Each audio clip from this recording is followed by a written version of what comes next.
Magandang gabi, Philippine Air Force. Narito ang magiging lagay at taya ng panahon ngayong gabi ng Miyerkules at sa mga susunod na araw.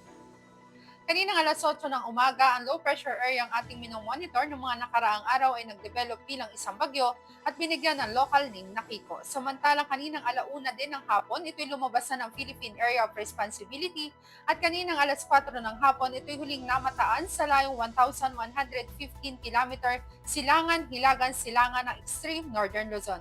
Nasa labas na nga ito ng Philippine Area of Responsibility at patuloy itong kikilos papalapit dito sa may southern portion ng Japan sa direksyong Hilaga-Hilagang Kanluran sa bilis na 30 km per hour.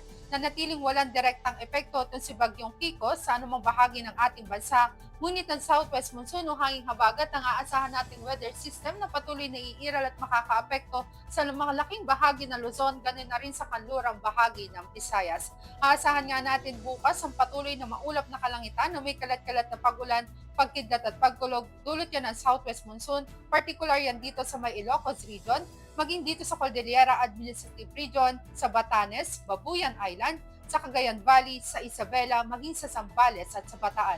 Samantalang ang Metro Manila naman at ibang nalalabing bahagi ng Luzon na asahan natin bukas ang patuloy na bahagyang maulap hanggang sa maulap na kalangitan, ngunit di rin natin inaalis sa mga posibilidad ng mga pulupulong pag-ulan na kuminsan ay may pagkidlat at pagkulog.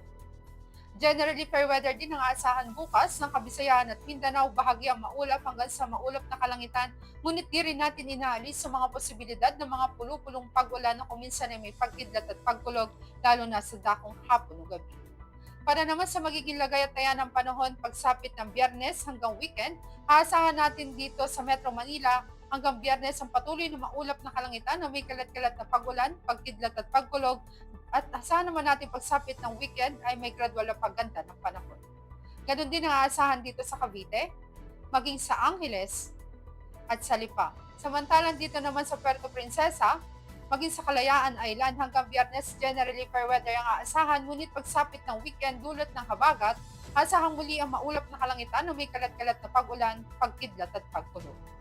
Dito naman sa Lapu-Lapu, maging sa Davao, ganoon na rin sa Zamboanga, aasahan natin sa mga susunod na araw ang patuloy na bahagyang maulap hanggang sa maulap na kalangitan, ngunit di rin natin inaalis sa mga posibilidad ng mga pulupulong pag-ulan na kuminsan ay may pagkidlat at pagkulog, lalo na nga yan sa dakong hapon o gabi. Para naman sa ating astronomical information, ang araw ay lulubog dito sa Metro Manila sa ganap na 1806 at asahan natin sisikat bukas sa ganap na 0544. Para naman sa ating moon illumination, meron tayong 80% increasing. At yan ang latest update natin sa weather. Para manatiling updated sa lagay at taya ng panahon, i-follow lamang ang Air Force Weather Center sa aming mga social media accounts. Sa ngalan ng aming commanding officer na si Colonel Alvin John Cugador, Philippine Air Force General Staff Corps, I'm Sergeant Jessa C. Cuenca, Weather Forecaster ng Air Force Weather Center. Muli magandang gabi, Philippine Air Force.